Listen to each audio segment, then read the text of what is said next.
punta tayo dun sa time-lapse, sa entrance actually.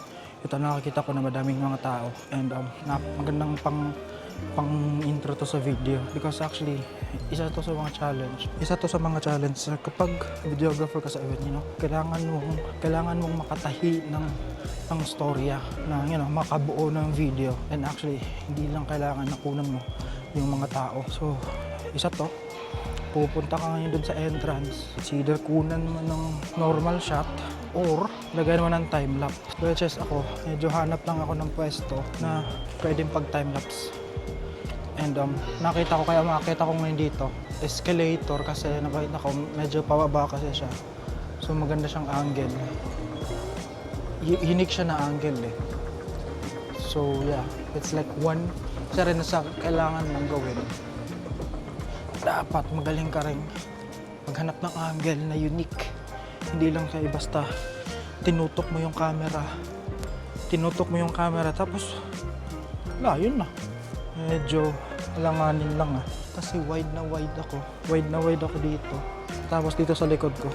So I have to stop this recording para makapag time-lapse. Ngayon, lipat tayo kasi nga ang pangit ang angle, men. Ang pangit. So, lipat tayo ng medyo magandang angle. Maganda nga siya, pero ang problema kasi yung event hindi matao. Hindi siya ganun karaming tao compare sa mga ibang event. So ngayon, naging problem. It's like kung magta-time-lapse, magta-time-lapse ka or ano man, ang gawin mo dapat maraming tao. Okay, so ito ngayon nakakita ako ng angle na medyo maganda-ganda. And let's see kung paano. Wala, di mag-work. Konti lang yung tao. And kailangan mong maging wise sa decision mo kasi time-lapse. Time-lapse ka dyan ng at least 10 or 20 minutes. Mag-output yan ng 4 seconds.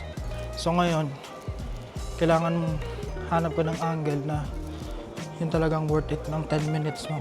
Kasi sa event, time is gold. I mean, di lang naman sa event, all aspect in lives. Di naman sa event all aspect in life. Kailangan time is gold. So ngayon, so you can see, dito sa likod ko, kita mo, wala masyadong tao and 9 na actually. Konti lang yung tao. So di ko alam kung tutuloy ko ba itong time-lapse ko o hindi. Kasi like, yun nga,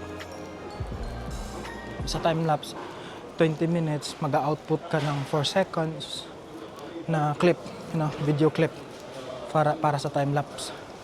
So, konti lang talaga yung tao. So, feeling ko wag na siguro. Or else, itry ko dun sa isang entrance, which is, I think, yun ang main entrance. Kasi kanina yung pinatukan natin, that's only entrance para sa mga staff. Mostly para sa mga staff lang.